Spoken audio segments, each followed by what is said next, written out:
Bonjour à tous. Alors aujourd'hui, je vais vous proposer de faire des Fleischknacker. Donc Fleischknacker, escargots de viande, mais chez nous en Alsace, on les appelle les Fleischknacker. Et pour réaliser cette recette, je vais m'aider de mon robot, le iCooking. Voilà, je vais vous montrer et nous allons commencer la recette. Voilà. Et voilà le robot. Donc la recette est programmée. Donc Fleischknacker, et je fais la recette, lancer le pas à pas, et nous allons commencer par rajouter donc la farine. 400 g de farine. Donc comme la balance est intégrée, il me dit le poids au fur et à mesure. Voilà.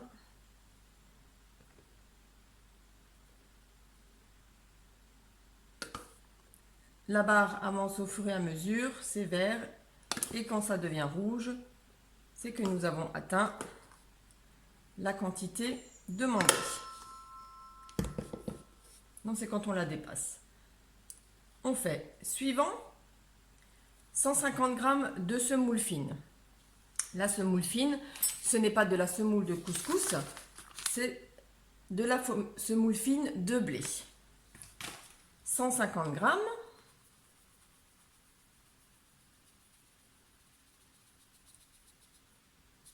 Et voilà. Suivant, 4 œufs.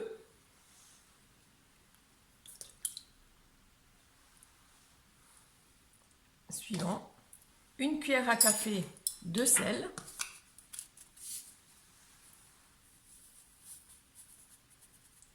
Moi j'utilise de l'herbe amare, mais vous pouvez prendre du sel fin, il n'y a pas de souci. Voilà. 40 g d'eau.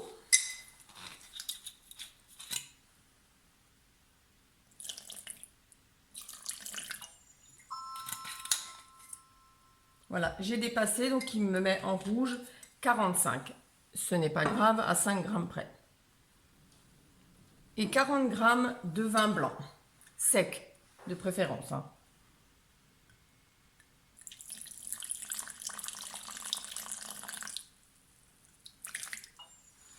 Et voilà.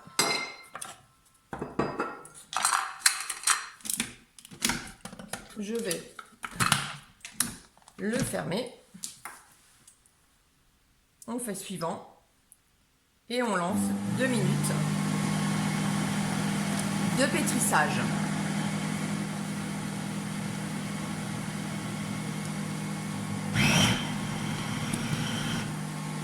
Alors il fait un peu de bruit.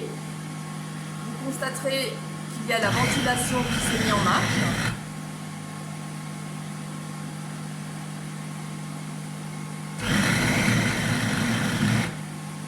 Vous pouvez bien sûr réaliser cette recette sans robot, à la main, ça va aussi, pas de problème. Donc je vérifie toujours. Vous pouvez vérifier donc par l'orifice si votre pâte est compacte.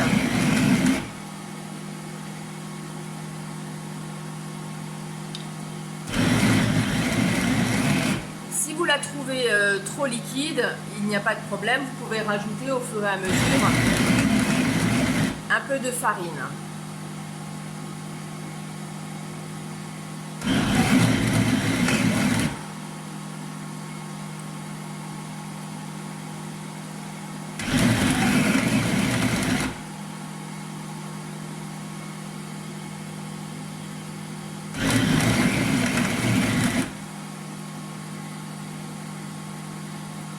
Vous avez la possibilité bien sûr d'arrêter le robot à tout moment en appuyant sur pause.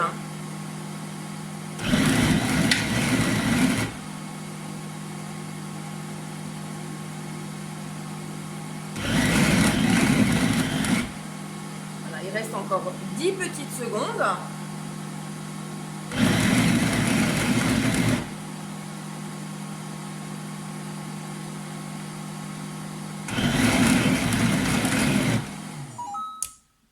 Voilà, c'est terminé. Je fais l'étape suivante. Je vais sortir mon bol et je vais vous montrer.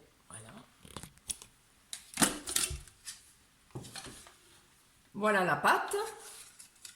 Donc je la dépose, je déclipse et voilà. Je récupère ce qui reste dans le fond.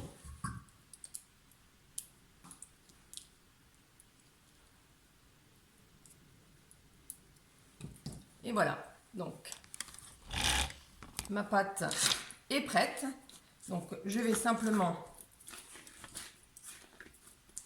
la former. C'est plus simple de la former un peu en rectangle ou un carré. Voilà. Voilà. Je n'ai pas mis de farine, hein, vous avez bien remarqué, sur ma roule-pâte. Je vais prendre du film alimentaire.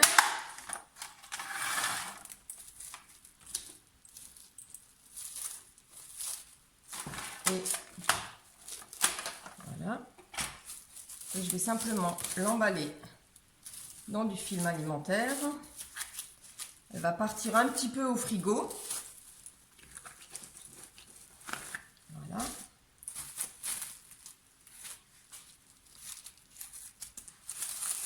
Alors on l'emballe pour éviter que la pâte ne sèche. Hein.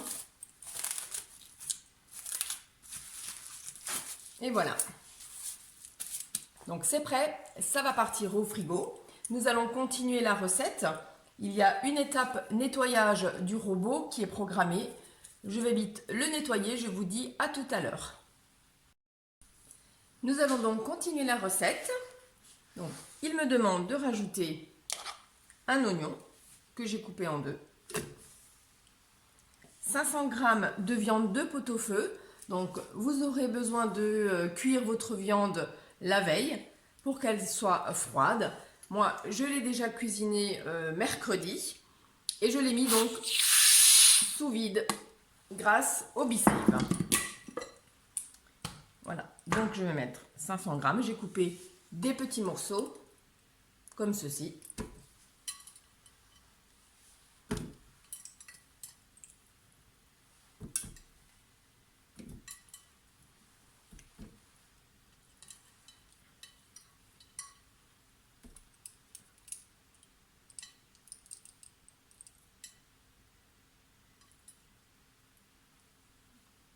Voilà.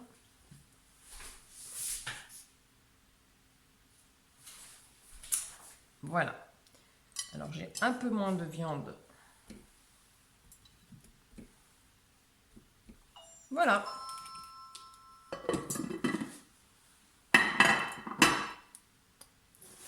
Un œuf. Une cuillère à soupe de sel. Voilà. Alors ça, au niveau du sel et des aromates, vous goûterez au fur et à mesure pour savoir si c'est assez salé ou non pour vous. Hein. 4 tours de moulin, de poivre, 2 cuillères à soupe de thym,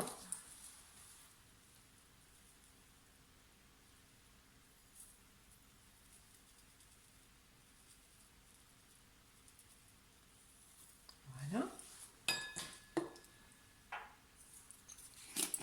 2 cuillères à soupe d'estragon,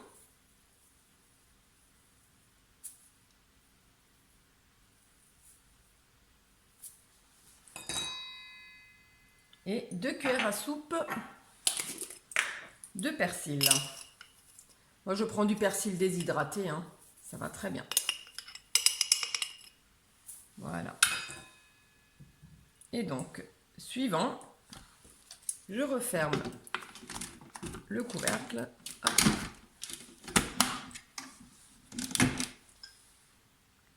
Et donc, il est programmé 1 minute 30, vitesse 7. Je vais mettre donc ma spatule à l'intérieur et je vais m'aider la viande.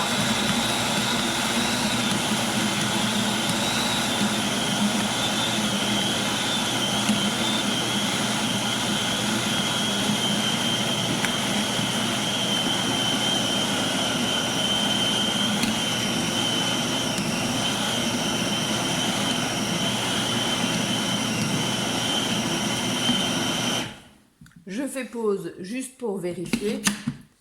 Voilà. Parce que des fois, par rapport à certaines viandes, eh ben, c'est déjà bon. Je peux m'arrêter. Voilà. La viande est mixée. Je vais la débarrasser dans un saladier. Et vous pouvez continuer à nouveau la deuxième étape. Je débarrasse dans le saladier et je vous dis à tout à l'heure. Et voilà, donc ma farce est prête. Donc je vous la montre. Donc juste une petite précision, les légumes que vous aurez de votre pot-au-feu. Donc moi, une fois que tout était bien mixé, les légumes étaient très très tendres. Donc j'ai rajouté dedans, j'ai malaxé avec quelques carottes, navets, céleri pour un petit peu donner plus de goût. Et si vous voyez que votre viande est un peu trop sèche, c'est pareil, vous pouvez rajouter un peu de bouillon pour qu'elle soit un petit peu humidifiée. Donc nous allons continuer. Donc j'ai légèrement fariné ma roule-pâte. Je vais donc récupérer ma pâte à nouilles. La voilà. C'est une pâte qui est un petit peu collante. Donc par contre, je vais également légèrement la fariner. Voilà. Et je vais donc l'étaler avec l'aide de mon rouleau à pâtisserie. Et je vais faire un beau rectangle. Donc, voilà, c'est une pâte qui est un petit peu dure puisque c'est une pâte à nouilles. Donc, on essaye de bien l'étaler le mieux possible. On appuie bien.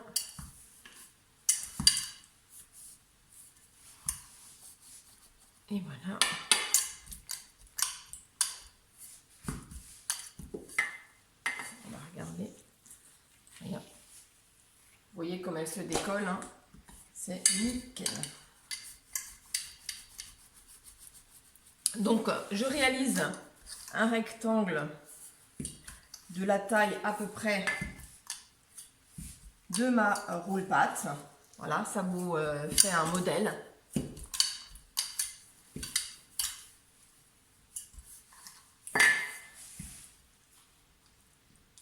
On étale bien. Et voilà.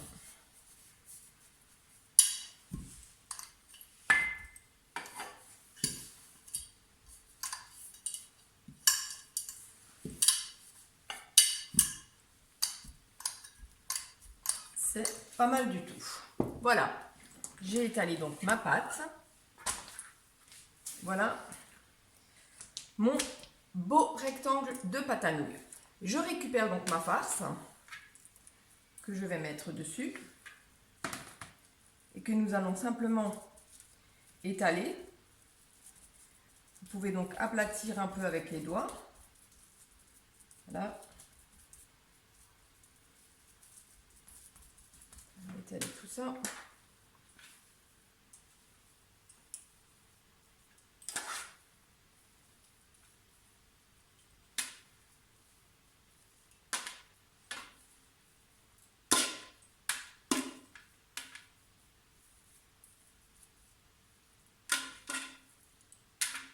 Voilà. Donc, on étale bien notre farce, hein, n'ayez pas peur d'appuyer.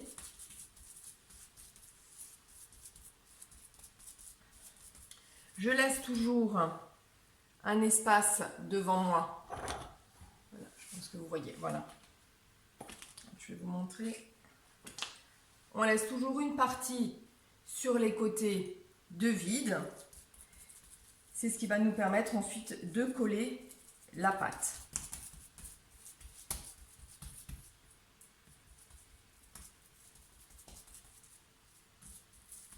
Voilà. Je vais juste me rincer les doigts.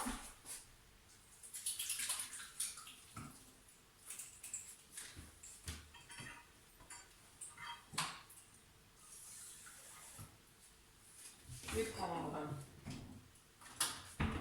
également un petit peu d'eau, voilà, avec un pinceau, et je viens humidifier donc le bord de ma pâte, comme ça quand on va la rouler, elle va coller.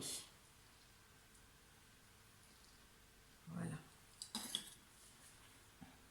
Je vais ensuite ramener ma pâte vers la farce, voilà, comme ceci. Et nous allons donc réaliser un boudin et nous allons rouler tout simplement le boudin. Je prends également les extrémités que je ramène sur la farce. Je fais pareil de l'autre côté. Voilà. Et nous allons donc en faire notre boudin. Je roule, voilà.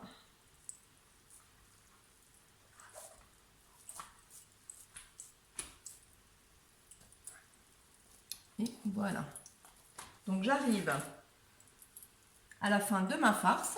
Donc j'ai mouillé bien ma pâte. N'hésitez pas à en remettre. Voilà, il faut qu'elle soit bien humidifiée pour qu'elle colle. Et je vais terminer de rouler mon boudin. Voilà, mon boudin est réalisé. Donc, pareil, toujours, j'humidifie bien la couture pour éviter que ça ne s'ouvre ensuite à la cuisson.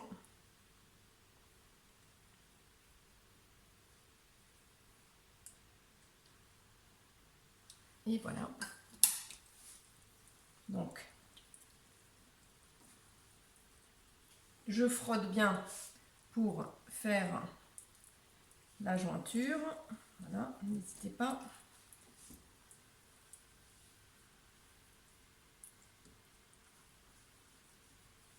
Voilà. Ensuite, je reprends quand même un petit peu de farine. Je vais saupoudrer mon boudin de farine et je vais l'envelopper de farine. C'est pour éviter que ça ne colle. Voilà.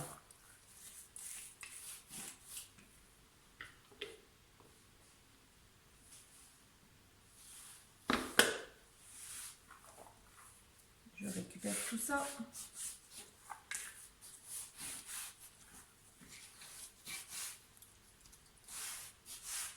Voilà, votre boudin est donc prêt et nous allons donc procéder à la découpe.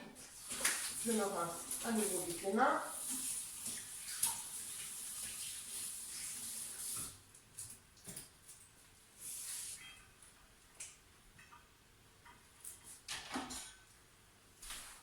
Et voilà, je vais donc utiliser le couteau à pâtisserie donc, qui est en plastique parce que surtout vous ne coupez pas sur votre roule-pâte avec un couteau, sinon vous prenez une planche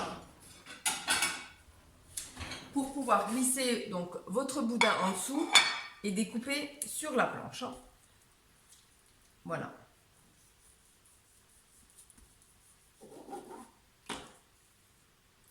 Et nous avons donc un joli flash naka que je vais déposer donc sur une assiette.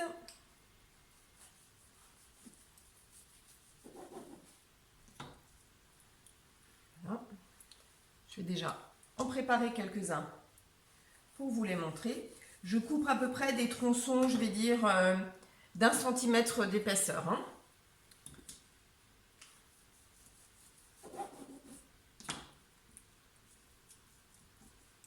Voilà.